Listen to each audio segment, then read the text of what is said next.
So for today's video mga tropa, no, may mga nagtanong kasi sa akin anong gamit kong mic dito sa sa Insta360 habang nagmo-motovlog. Ituturo ko kung paano i-connect ang KY Pro Pridcon sa inyong Insta360 X3.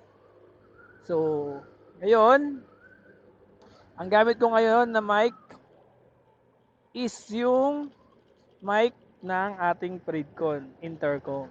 Yan. So, mic test tayo, no? Check natin.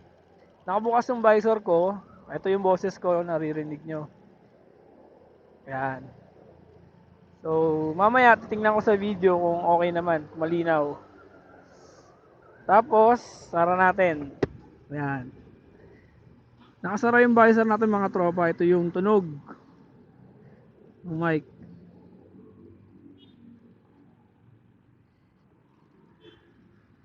Tapos pag-uwi natin sa bahay mga tropa, tuturo ko kung paano i-connect yung intercom sa ating Insta360 X3.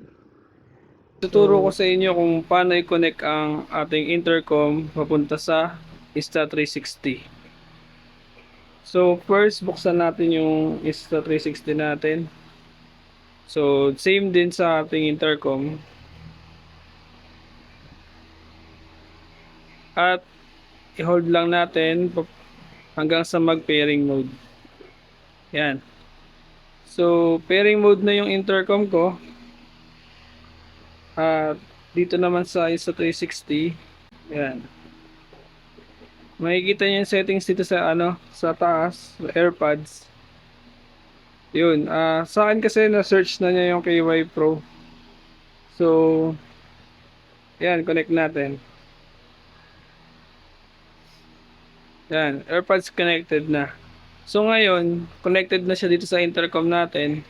By the way, yung intercom natin is yung Pridcon KY Pro. So, yun, magagamit na natin yung mic natin dito sa intercom para malinaw yung boses. Ayan yung mic ko.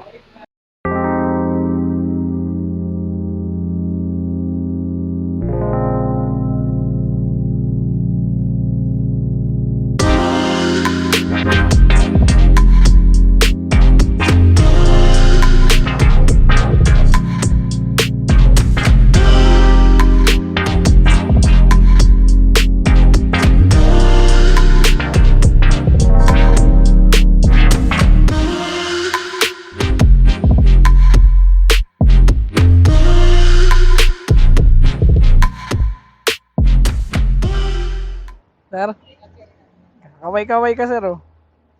Kita ka dyan.